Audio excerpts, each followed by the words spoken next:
Assalamualaikum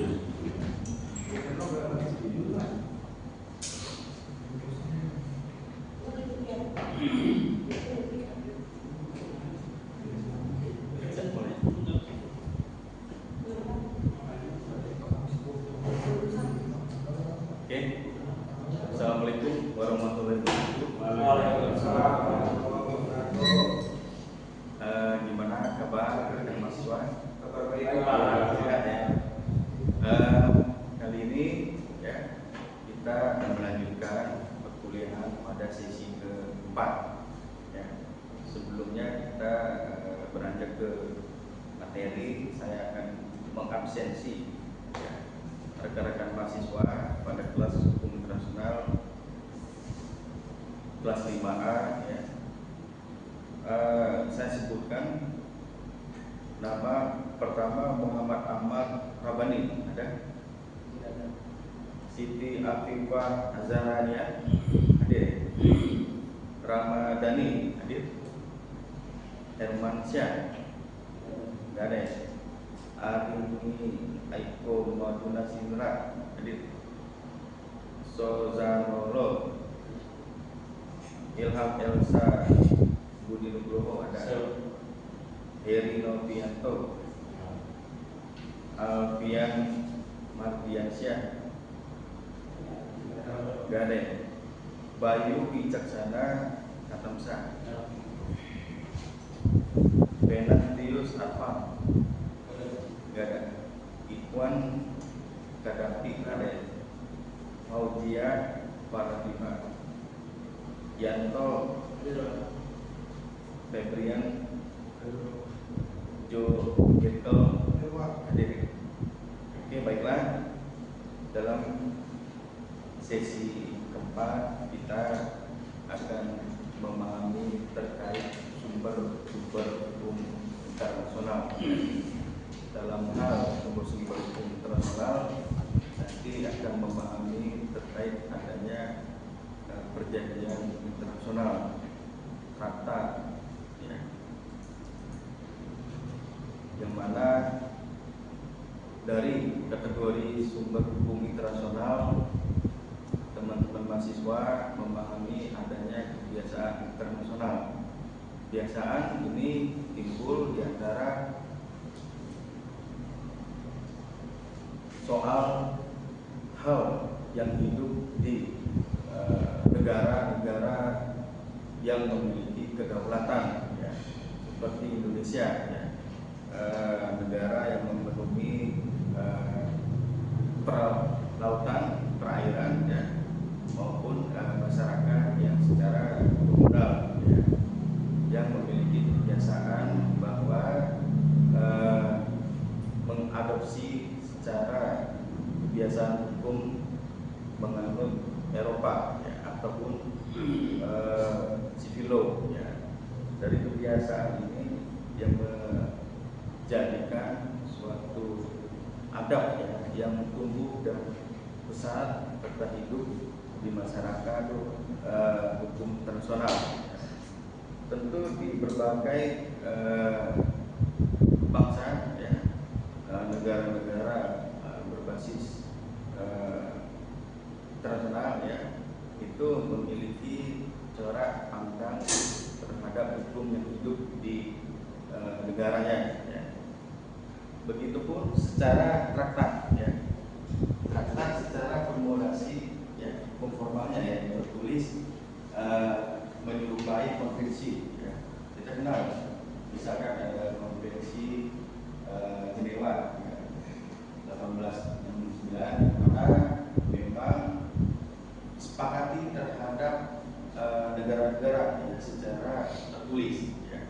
Ada secara traktat bilateral ya. Ini kan disepakati buat meningkatkan hukum internasional ya, atau perjanjian internasional di dua negara ya. Adapun traktat secara multilateral dibuat lebih dari dua negara ya, yang mana menjadi komponen penting di dalam hukum internasional maupun pergaulan internasional ya. Lalu ada keputusan pengadilan ya, seperti arbitrase ya, ataupun pengadilan di mahkamah internasional. Nanti di sini sifat judicial judge ya, ataupun internasional judge role, yang mana nanti terhadap penyelesaian sengketa ya dipercayai terhadap institusi pengadilan internasional ya.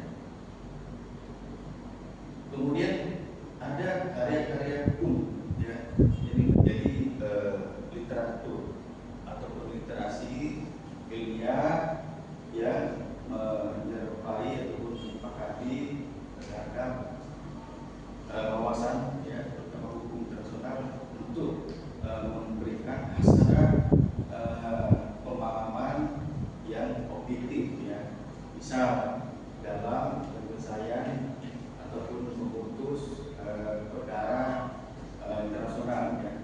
Jadi dalam hal ini menjadi bentuk bagian presiden ya, ataupun mengikat terhadap subjek ya. Kemudian ada keputusan maupun penetapan organ-organ dari lembaga nasional ya.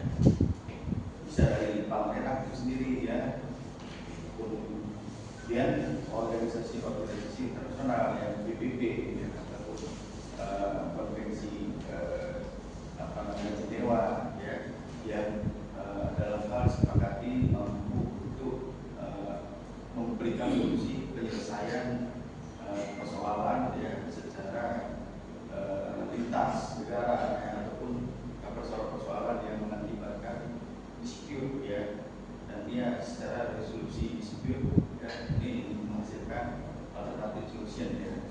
Kemudian kalau kita melihat sumber hukum internasional ya, di dalam pas di dalam garis statuta traktat internasional ini menjadi hal yang pokok ya, menjadi utama penting untuk bersumber ya, karena ini menjadi konvensi nantinya secara formula yang dapat mengakomodasi ya terhadap masukan-masukan ataupun penjelasan pengetahuan. Kemudian kebiasaan internasional ya. Di sini ada mahasiswa ketahui bahwa kebiasaan internasional tadi yang seperti disampaikan ini menjadi bahan praktek secara bahan sekunder nantinya ya, melihat daripada jurisdiksi atau jurisprudens ya, maupun secara primer ya, yang melihat kondisi kebiasaan dalam penerapan penyelesaian. Adapun dari prinsip-prinsip hukum yang diakui oleh bangsa-bangsa beradab, ya, kita adopt ya, di mana hasil dari kajian studi ilmiah ya, itu ini yang mewarnai hukum kita, seperti kita telah memiliki ya sumber hukum tersendiri yang bersifat nasional ya, yang memiliki gaya corak ya, atau prinsip yang tertanam secara adab. Tentunya putusan kita ini memberikan suatu pemahaman ya dari segi intelektual ya, para sarjana ya, para ahli ya, karena rekan-rekan mahasiswa nanti setelah lulus menjadi sarjana ya, ini akan menyandang sebagai ahli hukum ya. Tentu ini menjadi pertanggungjawaban moral rekan-rekan mahasiswa menyandang gelar ahli hukum. Kemudian ada sumber hukum internasional yang didasari dari sumber hukum yang mengatur hubungan antar negara ya, maupun berkaitan dengan hal-hal yang mengatur secara hukum internasional itu sendiri. Ya. Tadi kita sepakati bahwa traktat yang diatur dalam pasal 8 ya di terjadi dulu ya terhadap regulasi yang diatur atau mengatur tentang mahkamah internasional. Kemudian sumber hukum internasional juga meliputi terhadap perjanjian internasional itu sendiri, ya, di mana menjadi agreement internasional terhadap negara-negara yang sifat bilateral maupun negara-negara antar negara yang lebih dari 2 negara, ya, maupun secara konvensi. Ya. Kemudian mengatur pula secara prinsip hukum itu sendiri, ya, dari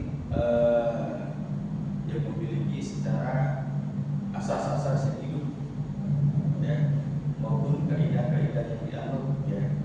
Kemudian hal ini yang menjadikan hukum internasional hal yang bisa masuk ke ranah publik maupun ke ranah privat, ya.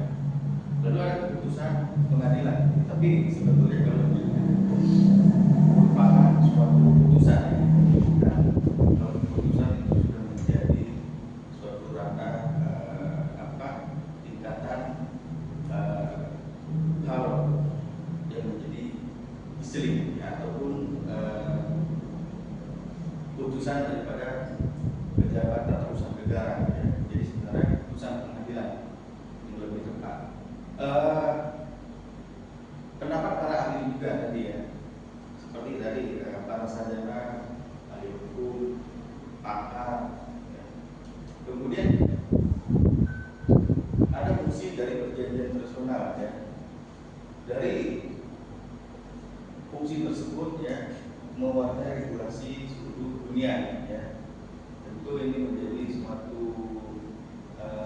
nota kesepahaman secara global, ya, yang kemudian dari perjanjian itu, ya, akan menghasilkan secara resolusi dispute, ya, resolusi yang akan meningkatkan kolaborasi yang tentu untuk terhadap penggunaan istilah-istilah, ya, ada kesepakatan, ada pertunjukan secara global, ya, maupun ada protokol sampai pada sanksi-sanksi yang mengikat terhadap peraturan perjanjian internasional tersebut. Mungkin di antara rekan-rekan mahasiswa ada yang ingin berpartisipasi terhadap materi, silakan. Ada yang berpartisipasi? Boleh, silakan. Dengan siapa? Yang berada Pak. Mas Yanto, ya, silakan. Itu kan terkait internasional, kan disebutkan satu institusi internasional dan perjanjian kerjasama yang baik. Nah, kalau melihat dari ini Pak, kejadian seperti ekstradisi Pak. Iya. Suatu negara meminta ekstradisi penjahat dari negara tersebut untuk dikembalikan. Nah, itu kalau ada yang kata ditolak Pak, apakah itu bisa membuat efek samping yang lumayan besar untuk negara tersebut Pak? Atau baiknya kita ekstradisi itu dikabulkan saja menurut pandangan Bapak ini Pak? Iya, baik, pertanyaan bagus, ya. Ya, tentu dalam hal ini, ya, setiap negara itu ada suatu hubungan, ya, maupun kerjasama yang baik, ya. Boleh saja dapat mengajukan terhadap bentuk-bentuk diplomasi. Salah satu menyampaikan suatu prinsip ekstradisi, ya, di mana terhadap subjek hukum, ya, yang didasari terhadap asal, ya, warga negara bangsa lain, ya, yang akan menerapkan ataupun secara patuh, ya, terkait kebiasaan hukum yang hidup, ya, tentu bisa dilakukan, ya, secara melakukan suatu komponen yang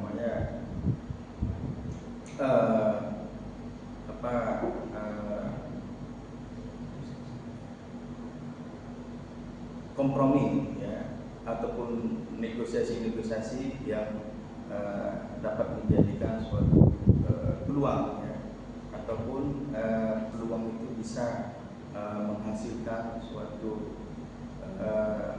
metode, ya, yang dapat memberikan suatu solusi yang berguna, ya, di antara dua belah pihak negara itu sendiri, ya.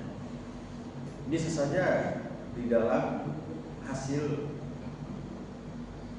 negosiasi menghasilkan hasil yang tidak menguntungkan, ya.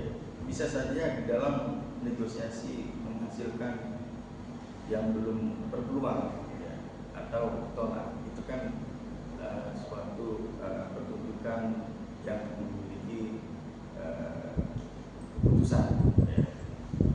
Nah, hal ini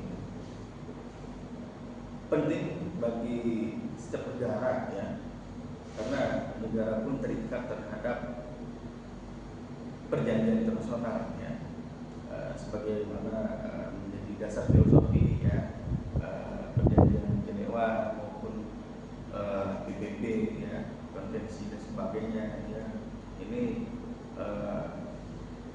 dengan memiliki suatu fungsi dan tujuan yang sangat baik, sejatinya akan menghasilkan kolaborasi, ya, antar negara itu, ya, menghasilkan politik yang baik, ya, ekonomi yang menjunjung tinggi kemaslahatan bersama, ya, maupun antar agama maupun ras yang bisa saling berkolaborasi, ya. Karena hal ini saya sepakati, ya, dengan prinsip ekstradisi itu nantinya akan menghasilkan hal-hal yang akan berimbas secara positif, ya. Bisa saja memberikan peluang secara global, ya, yang nantinya akan mempererat tali persahabatan negara secara internasional, ya. Tentu kita juga tidak bisa pungkiri, ya, bukan hanya saja di dalam negara, ya, suatu negara maksudnya yang memiliki suatu kebiasaan politik, ya. Tentu politik itu kan cakupan secara global, ya, secara luas, internasional, ya. Ini nantinya akan menghasilkan, ya, di mana politik kita misalkan politik dengan Arab Saudi, ya, di mana kita secara menyeluruh sepakat kebiasaan secara agama, ya, apabila ingin menunaikan rukun Islam, ya, baik haji, umroh, itu kan tujuan negara yaitu Arab Saudi, ya. Nah, itu kan memiliki suatu kebijakan, ya, yang otonom dipegang oleh Arab Saudi itu sendiri, ya, ataupun Israel dan sebagainya, ya. Jadi kalau tidak ada simbol politik di antara negara, itu akan mengalami yang namanya stuck bagi negara-negara ataupun sebaliknya, seperti itu. Jadi, ya, penting bagi kita, ya, adanya hal negosiasi maupun pengharmonisan komunikasi politik. Mungkin seperti itu yang bisa disampaikan kurang lebihnya. Mungkin masih lagi atau saya lanjutkan. Jadi ada tadi hukum kebiasaan, ya, custom, ya. Di dalam hukum kebiasaan saya mengutip dari Nixon, ya, bahwa hukum kebiasaan internasional itu sendiri tradisi, ya, dan praktik nasional, ya. Jadi dalam hukum kebiasaan internasional di sini harus diadakan secara kebiasaan internasional pula, ya, mengatur terhadap adanya norma sopanan, ya, itu menjadi adab, ya, maupun hal yang membuat suatu komunikasi terjalin secara efektif ya. Nah, dari sinilah kebiasaan internasional itu ya, patut dibangun ya untuk memberikan suatu hasil ya yang dapat meliputi bersama maupun pergaulan ya yang hakiki ya, antar negara maupun beberapa negara ya. Kemudian dari prinsip hukum ya yang membidangi terhadap ada beberapa hukum ya secara internasional dianggap hukum publik ya, hukum pidana itu ya kita ketahui itu memiliki kesan sendiri terhadap pidana ya, yang memang kita sudah lama ya menggunakan hukum kolonial ya, peninggalan Belanda ya. Sekarang syukur kita sudah memiliki karya hukum sendiri ya, yang nanti walaupun akan disahkan pada awal tahun 2026 ya. Kemudian hukum perdata ya, yang menganut ataupun mengatur terhadap hukum privat ya, hukum kebendaharaan ya, ataupun hukum keluarga ya. Ini suatu kategorisasi hukum yang dapat membedakan dan lingkungan ya, serta hukum-hukum lainnya, bisa saja hukum politik ataupun tentang negara. Kita juga masih berpikir ya, mengapa negara kita menganut prinsip demokrasi ya, mengapa kita kok memiliki 3 kekuasaan, mengapa kedaulatan kita ada di tangan saya seperti itu. Nah, dari situlah hadir beberapa perspektif hukum umum ya. Kita mengenal ada fakta sum servanda. Mungkin teman-teman gak asing. Ada yang tahu fakta sum servanda? Kita orang hukum mesti jangan melupakan hal ini ya.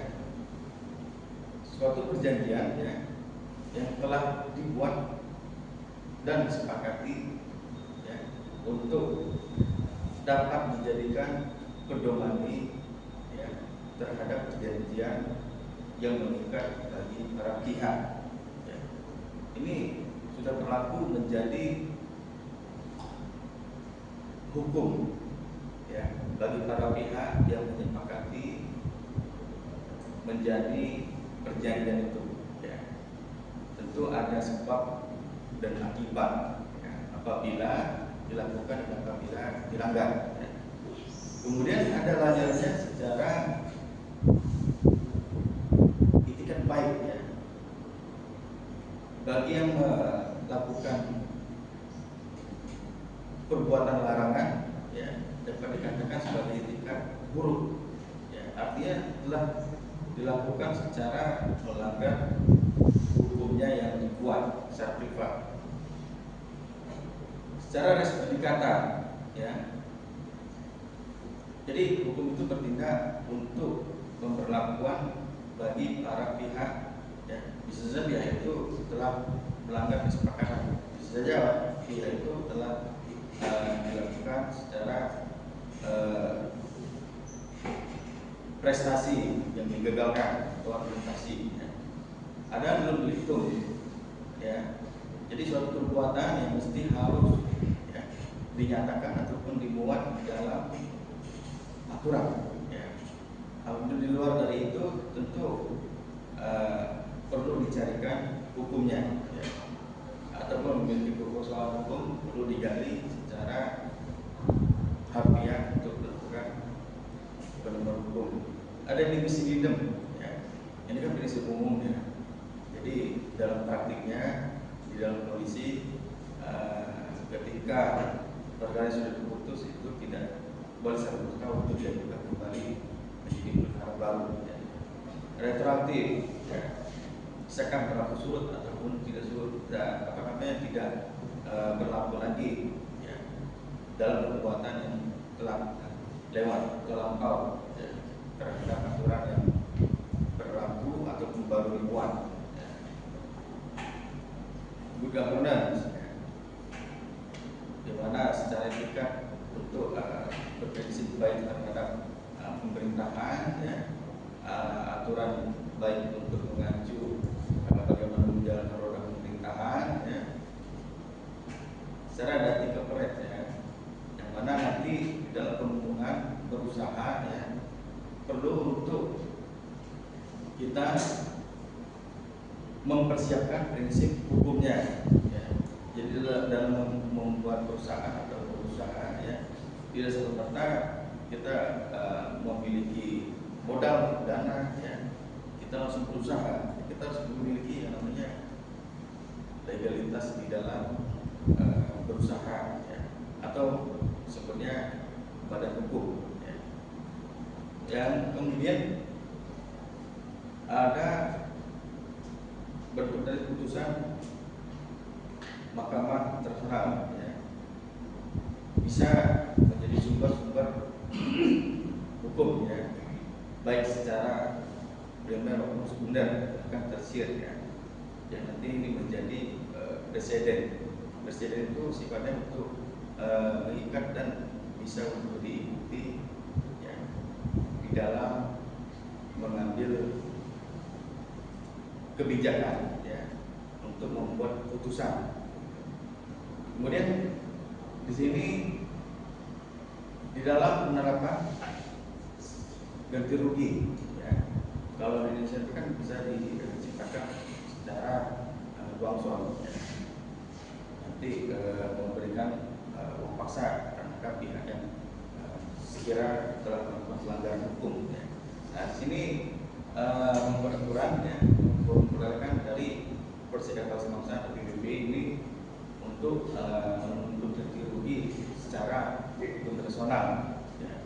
Nah, jadi artinya untuk hal ini bisa berbentuk memohonkan kompensasi, ya, ataupun serta-merta kerugian yang dapat bisa tercapai secara material, ya. Kemudian sekian dan terima kasih atas materi pada tadi. Mungkin pendengar sudah mulai bosan, ya. Nanti bisa dibaca sendiri di dalam konteks materi sumber hukum internasional, ya, dan bisa dicek-cek di dalam pemahaman sumber hukum internasional itu sendiri, ya. Kemudian saya cukupkan bila tidak ada lagi yang didiskusikan, hanya atau cukup, ya. Ini tadi sudah saya absen, ya. Terima kasih untuk rekan-rekan mahasiswa atas partisipasi dan kerjasamanya dalam pemahaman materi pada sesi 4, ya. Dan nanti kita akan melanjutkan pada next week-nya di Kamis depan, ya, pada materi ke-5, ya. Tapi demikian saya cukupkan. Wabillahi taufiq wal hidayah. Selamat sore untuk kita semua. Waalaikumsalam warahmatullahi wabarakatuh. Kalau malam kita ngelok, ya. Sore saja.